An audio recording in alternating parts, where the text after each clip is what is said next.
Hi guys, welcome to take it easy Tamil. நான் தான் உங்கள் பிரவீன்.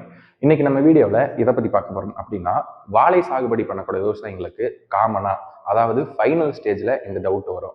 எப்படி நம்ம நம்மளோட சீப்புகளோட எண்ணிக்கை, அதாவது வாழைத்தார் ஈனுது பார்த்தீங்களா, அப்போ அதோட சீப்புகளோட எண்ணிக்கையை இன்க்ரீஸ் பண்ணணும், வாழையோட அந்த தாரோட எடையை எப்படி இன்க்ரீஸ் பண்ணணும், அந்த கலரை எப்படி நல்ல முறையில் கொண்டு வரணும் அப்படின்ட்டு நம்மளை கூப்பிடக்கூடியவங்க எல்லாருமே லாஸ்ட் ஃபைனல் ஸ்டேஜில் தான் நம்மளை கூப்பிடுறாங்க. வாழை ஈனிருச்சுங்க, இப்போ எனக்கு நல்ல ஒரு அந்த ஒரு சீப்பு கட்டோட எண்ணிக்கை வேணும். நம்ம வாழை நார்மலாக ஒரு 4 சீப்பு போடுதுன்னா அதை 5 சீப்பாக்கி கொடுக்க முடியுமா, இல்லை 6 சீப்பாக்கி கொடுக்க முடியுமா அப்படின்னு சொல்லிட்டு நிறைய ஃபார்மர்ஸ் ஃபோன் பண்ணி கேட்டுக்கிட்டே இருக்கீங்க. அவங்களுக்கான ஒரு பதிவு தான் இது. இந்த பதிவில் நம்ம என்ன பார்க்க போறோம் அப்படின்னா, எப்படி நம்ம வாழை மரத்தோட அந்த தார்களோட சீப்புகளோட எண்ணிக்கையை இன்க்ரீஸ் பண்றது, அதே சமயத்துல தார்களோட எடையையும் அதோட கலரையும் எப்படி பூஸ்டப் பண்றது அப்படிங்கிற ஒரு சிம்பிளான விஷயத்தை பத்தி தான் இன்னைக்கு நம்ம பார்க்க போறோம். வீடியோக்குள்ள போறதுக்கு முன்னாடி நம்ம சேனலுக்கு புதுசா இருந்தீங்கன்னா நம்ம சேனலை மறக்காம சப்ஸ்கிரைப் பண்ணிக்கோங்க. இந்த தகவல் பயனுள்ளதா இருந்துச்சுன்னா லைக் பண்ணிட்டு மற்ற விவசாயிகளுக்கும் ஷேர் பண்ணி விடுங்க. சரி, வாங்க வீடியோக்குள்ள போகலாம். இப்ப ஒரு எக்ஸாம்பிள் நான் சொல்றேன். நீங்க சாதாரணமா ஒரு வாழை விவசாயம் பண்ணிடுறீங்க.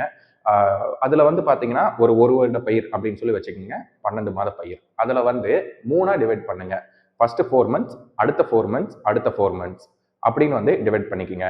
இந்த ஃபர்ஸ்ட் 4 மந்த் இருக்கு பாத்தீங்களா, முதல் 4 மாதம் அப்படிங்கிறது வளர்ச்சி பருவம், அடுத்த 4 மாதம் அப்படிங்கிறது பூக்கும் பருவம், அடுத்த 4 மாதம் அப்படிங்கிறது காய்க்கும் பருவம். இப்ப இந்த காய்க்கும் பருவத்தை எப்படி நம்ம வளர்ச்சி பருவத்தை வச்சு கொண்டு வர முடியும் அப்படிங்கிறத பத்தி தான் பார்க்க போறோம். ஏன்னா காய்க்கும் பருவத்துல தான் உங்களுக்கு சீப்புகள் வர ஆரம்பிக்கும். அப்ப எப்படி நம்ம சீப்புகளோட எண்ணிக்கையையும் அதோட எடையையும் கலரையும் பூஸ்டப் பண்றது அப்படிங்கிறத பார்க்க போறோம். அப்ப நம்ம என்ன பண்ணணும் அப்படின்னா, ஃபர்ஸ்ட் 4 மாசம் அந்த வளர்ச்சி பருவத்துல என்ன மாதிரியான பேரூட்டச்சத்துக்கள், நுண்ணூட்டச்சத்துக்கள் எல்லாம் அந்த மரத்துக்கு கொடுக்குறோமோ அதை பொறுத்து தான் நம்மளுக்கு அந்த காய்களோட எண்ணிக்கை வருது.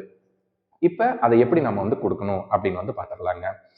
நார்மலா பாத்தீங்கன்னா வாழைக்கு இப்ப சைட்ல நான் போடுறேன் பாருங்க, அந்த வகையான ஊட்டச்சத்து, அதாவது calcium, manganese, molybdenum, zinc, ferrous, amino acid, fulvic acid நார்மலா உங்களுக்கு வேணும். அது போக பாத்தீங்கன்னா கால்சியம், போரான், சல்பர், எஃபி, இந்த மாதிரியான ஊட்டச்சத்துக்கள் எல்லாமே தேவைப்படும்.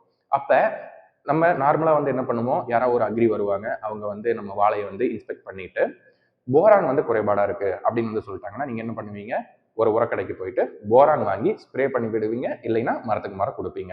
அப்படி கொடுக்குறப்ப என்ன ஆகும்னா, போரான் நார்மலைஸ் ஆகும், ஆனா கால்சியமோட அளவு குறைய ஆரம்பிக்கும். அப்ப கால்சியம் குறைபாடா இருந்துச்சுன்னு என்ன பண்ணுவீங்க, மறுபடியும் கால்சியம் ரிச் கண்டென்ட் வாங்கிட்டு அதை கொடுப்பீங்க. அப்ப என்ன பண்ணும், போரானும் கால்சியம் நார்மலைஸ் ஆகும். அப்ப என்ன பண்ணும், சல்பர் கம்மியாயிரும். அப்ப மறுபடியும் சல்பர் வாங்கிட்டு, அப்ப சல்பர் நார்மலைஸ் ஆகிறப்ப ஜிங்க் ஃபெரஸ் கம்மியாயிரும். அப்ப ஜிங்க் ஃபெரஸ் நார்மலைஸ் பண்றப்ப பாத்தீங்கன்னா மற்ற ஊட்டச்சத்துக்கள் கம்மியாயிரும். இப்படி நீங்க ஒவ்வொரு டைமும் பாத்தீங்கன்னா ஏதாவது ஒண்ணு கொடுத்துக்கிட்டே இருப்பீங்க. நம்ம நார்மலா நீங்க யோசிச்சு பாருங்க, இப்ப முன்னாடி நீங்க இதுதான் பண்ணிருப்பீங்க, உரம் கொடுத்துக்கிட்டே இருக்கிற சாமி, ஆனா எந்த வகையான இம்ப்ரூவ்மெண்ட்டும் இல்லை அப்படின்னு நிறைய பேர் கூப்பிட்டுருக்கீங்க. இதுக்கு எல்லாத்துக்குமே ஒரே தீர்வு என்ன அப்படின்னா, நம்ம ஆல் 25 பக்கெட்ஸ் தாங்க. இதுல உங்களுக்கு என்னென்ன வருது அப்படின்னா, பேரூட்டச்சத்துக்களும் வருது, அதாவது என்பிகே எல்லாமே வந்துருது.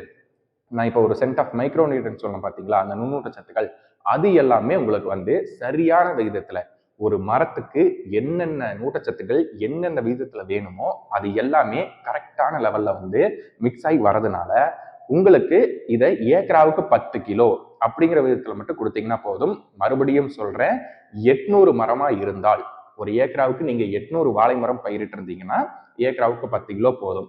இதே நீங்க 1000 வாழைக்கு மேல போறீங்க அப்படின்னா 15 கிலோ உங்களுக்கு தேவைப்படும். ஸோ இப்போ இந்த ஆல் 25 நீங்க கொடுக்குறீங்க. அப்படி கொடுக்குறப்ப என்ன ஆகும் அப்படின்னா, உங்களுக்கு பேரூட்டச்சத்தும் கரெக்டான அளவுல கிடைச்சிருது, நுண்ணூட்டச்சத்தும் கரெக்டான அளவுல கிடைச்சிருது. இப்ப எல்லாமே உங்களுக்கு சரியான விதத்துல கிடைக்கணுங்காட்டி உங்களுக்கு மரம் நல்ல முறையில வளரும். இந்த முதல் 4 மாசத்துல பாத்தீங்கன்னா நம்ம ஆல் 25 பக்கெட் நீங்க 3 டைம் கொடுக்கணுங்க. ஒரு ஏக்கராவுக்கு 10 கிலோ அப்படிங்கிற விதத்துல 3 டைம் நீங்க இந்த ஆல் 25 பக்கெட்டை கொடுத்தீங்கன்னா போதும். நீங்க உப்பு வச்சு 7 மாசத்துல வரக்கூடிய ஒரு வளர்ச்சியை நீங்க 4 மாசத்துல கொண்டு வர முடியும். நான் சத்தியம் பண்ணி சொல்றேன், இது உண்மை. 7 மாதத்துல வரக்கூடிய ஒரு வளர்ச்சியை நீங்க 4 மாசத்துல பெற முடியும். இதை நீங்க ட்ரை பண்ணி பாருங்க. அதே சமயத்துல நீங்க இதை கொடுத்துட்டு வரீங்க அப்படிங்கிறப்ப, இதுக்கு முன்னாடி நீங்க பண்ணைய விவசாயத்துல அந்த தாறு வரும் பாத்தீங்களா, அதுல வர சீப்புகளோட எண்ணிக்கையை விட இது கொடுத்து உங்களுக்கு வரக்கூடிய சீப்புகளோட எண்ணிக்கை அதிகமாகத்தான் வரும். ஏன் அப்படின்னா, நாம பேரூட்டச்சத்தும் சரியான அளவில் கொடுக்குறோம், நுண்ணூட்ட சத்தும் சரியான அளவில் கொடுக்குறோம். ஸோ உங்களுக்கு அடி மரத்துல இருந்து நுனி வரைக்கும் எல்லா வகையான ஊட்டச்சத்தும் அந்த மரத்துக்கு தேவையான அளவில் போறங்காட்டி மரம் நல்ல ஒரு வளர்ச்சியை உங்களுக்கு பெற்று நல்ல ஒரு விவசாயம் பண்ண முடியும். உங்களுக்கு நல்ல ஒரு அறுவடையும் கிடைக்கும். இது முழுக்க முழுக்க உண்மை. மறுபடியும் நான் சொல்றேன், 800 மரமா இருந்தா ஏக்கராவுக்கு 10 கிலோ, இதுவே 1000 மரம் அப்படி இருந்துச்சுன்னா ஏக்கராவுக்கு 15 கிலோ அப்படிங்கிற விதத்துல இந்த ஆல்-25 கொடுங்க. முதல் 4 மாசத்துல 3 டைம் கொடுங்க. நல்ல ஒரு வளர்ச்சியை நீங்களும் பெறலாம். சரிப்பா, இப்ப நீ சொல்லிட்ட இந்த ஆல்-25 பக்கெட்ஸ் எல்லாம் எங்க கிடைக்கும் அப்படின்னா, கீழே இருக்கக்கூடிய நம்பருக்கு நீங்க கான்டாக்ட் பண்ணுங்க. உங்களுக்கு ஒரே நாளில் டெலிவரி பண்ணி கொடுக்குறோம். நல்ல ஒரு ரிசல்ட்ஸ் நீங்களும் பெறலாம். தமிழ்நாட்டில் இல்லை, இந்தியா ஃபுல்லாக நீங்கள் எங்கே இருந்தாலும் சரி உங்களுக்கு எங்களால் டெலிவரி பண்ணி கொடுக்க முடியும். ஏன்னா இப்போ நிறைய பேருக்கு டெலிவரி பண்ணி கொடுத்துட்டு தான் இருக்கோம். நல்ல ஒரு ரிசல்ட்ஸ் அவங்களும் பெற்றுட்டு வராங்க. ஒரு வாழை நீங்கள் பயிரிடுறீங்க அப்படின்னா முதல் 4 மாதத்துக்கு நம்மளுடைய பெஸ்ட்டால ஆல்-25 பக்கெட்ஸ் இருக்குது. அதை யூஸ் பண்ணி பாருங்க.